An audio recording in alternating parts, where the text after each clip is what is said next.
Assalamualaikum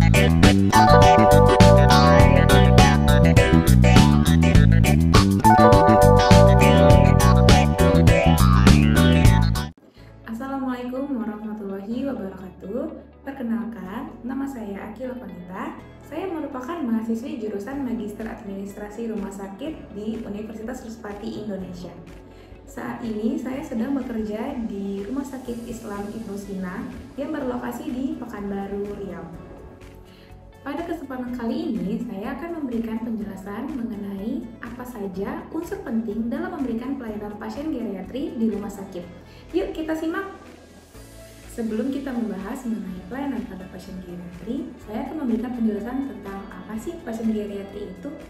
Pasien geriatri adalah pasien lanjut usia dengan multi penyakit dan atau gangguan akibat penurunan fungsi organ, psikologis, sosial, ekonomi, dan lingkungan yang tentu membutuhkan pelayanan kesehatan secara terpadu dengan pendekatan multidisiplin yang bekerja secara interdisiplin.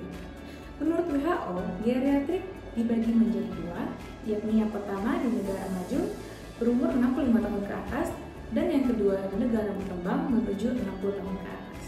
Maka pada dasarnya Indonesia saat ini mengacu pada usia 60 tahun ke atas.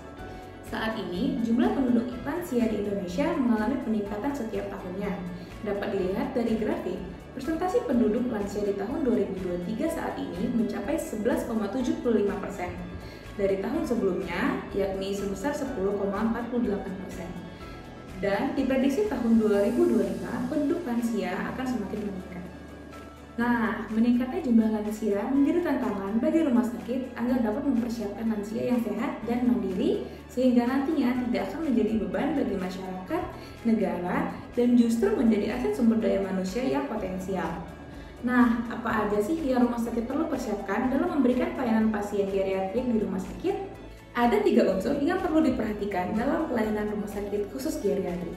Unsur yang pertama, sumber daya manusia. Yang kedua, ada alur pelayanan. Dan yang ketiga, sarana dan prasarana. Unsur yang pertama, yakni sumber daya manusia atau SDM.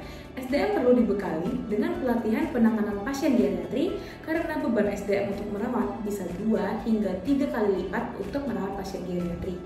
Semua SDM yang akan berhubungan langsung dengan pasien geriatri harus dibekali dengan pelatihan penanganan pasien geriatri.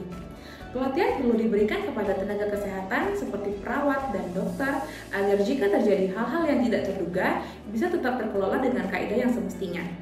SDM juga perlu untuk mengetahui bagaimana cara berkomunikasi yang baik dengan pasien geriatri yang biasanya memiliki penurunan fungsi pendengaran, sehingga perlu diperhatikan nada bicara dan intonasi yang dalam berkomunikasi.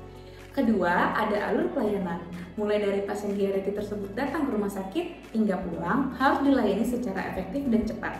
Dalam pelayanannya pun, pasien geriatri harus didahulukan agar tidak lama menunggu. Untuk itu, perlu adanya program fast track. Nah, program fast track atau jalur cepat diberikan agar pasien geriatri dapat ditangani lebih awal dan lebih cepat dimulai dari proses pendaftaran, pengobatan, farmasi, hingga tindakan penunjang lainnya. Ketiga, unsur sarana dan prasarana. Rumah sakit harus mampu menunjang fase penyembuhan dan pemulihan pasien yang memerlukan strategi khusus yang berbeda dengan pasien non-geriatri. Polikliniknya pun perlu disesuaikan. Semua yang berhubungan dengan penyakit geriatri seperti penyakit dalam, jantung, syaraf, mata, dan rehab medik dapat berdekatan sehingga memudahkan mobilitas pasien geriatri. Ada yang sederhananya saja, untuk pintu misalnya, perlu pintu masuk yang bisa mengakomodir kursi roda. Rumah sakit perlu memfasilitasi pegangan pada dinding, kursi roda, petugas khusus yang mendampingi pada pasien geriatri, dan toilet untuk geriatri yang lengkap dengan pegangan dan muat untuk kursi roda. Ruang tunggu untuk geriatri juga perlu disediakan TV yang berisi pengajian, ceramah, maupun video-video senam peregangan yang dapat membangkitkan semangat untuk pasien geriatri. Yang dibutuhkan rumah sakit bukan hanya instalasi gawat darurat dan tempat rawat inap saja, tetapi juga perlu fasilitas klinik asuhan siang, yaitu daycare, di mana pasien geriatri itu seharian diterapi di sana, dikelola, sehingga dengan demikian pemulihan bisa lebih cepat ketimbang dia hanya di rumah saja berbaring sehingga pemulihan justru menjadi lama.